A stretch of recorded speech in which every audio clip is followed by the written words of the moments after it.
सभापती महोदय, सन्माननीय सदस्य चित्राताई वाघ यांनी ओरल कॅन्सरच्या बद्दल आपण काय उपचार करणार आहोत की ज्याच्यामुळे कॅन्सरच्या पेशंटची संख्या वाढू नये यासाठी जे काय उपाययोजना करणार त्याच्यात शासन काय करणार आहे अशा पद्धतीची विचारणा केली। मी आपल्याला दोन गोष्टी त्यांच्या प्रश्नाच्या निमित्ताने निश्चितपणे सांगू इच्छितो। परवा 28 फेब्रुवारीला देशाचे पंतप्रधान आदरणीय नरेंद्रजी मोदी साहेबांनी खूप मोठं एक काम आपल्या सगळ्यांच्यासाठी केलं।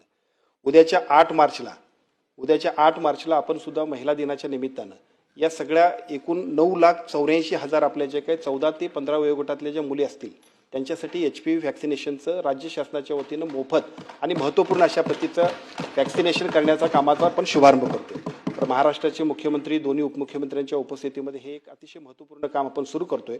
पुढच्या 3 महिन्यांमध्ये हे व्हॅक्सिनेशन होईल आणि त्यानंतर ती निरंतर प्रोसेस व्हॅक्सिनेशनची जी आहे ते तशाच पद्धतीने चालू राहील की ज्याची आवश्यकता अशी होती की 14 ते 15 वयोगटातल्या ह्या ज्या मुली आहेत त्याच्यानंतर नेक्स्ट पुढच्या 14 ते 15 वयोगटातल्या मुली पुढच्या नेक्स्ट इयरला येतील की ज्याच्यामुळे या मुलींना जो होणारा सर्व्हायकल कॅन्सरचा पार्ट होता तो आपण सगळेजण चांगल्या पद्धतीने दूर करण्यामध्ये एक महत्त्वपूर्ण पाऊल आंतरराष्ट्रीय महिला दिनाच्या दिवशी आपण महाराष्ट्र शासनाच्या वतीने घेतोय। दुसरं, सन्मान्य चित्राताईंनी आणखीन एक प्रश्न विचारला की ज्या प्रश्नाचं सुद्धा उत्तर खूप पॉझिटिव्हली मला देता येईल। EDBचा प्रोजेक्ट एक आमच्याकडे आदरणीय मुख्यमंत्र्यांनी मंजूर केला की ज्याच्यामध्ये 4,500 कोटी रुपयाचं एकूण इन्फ्रास्ट्रक्चरसाठी नवीन वेगवेगळ्या पद्धतीच्या इनोव्हेशनसाठी सुद्धा फंड्स उपलब्ध होतील।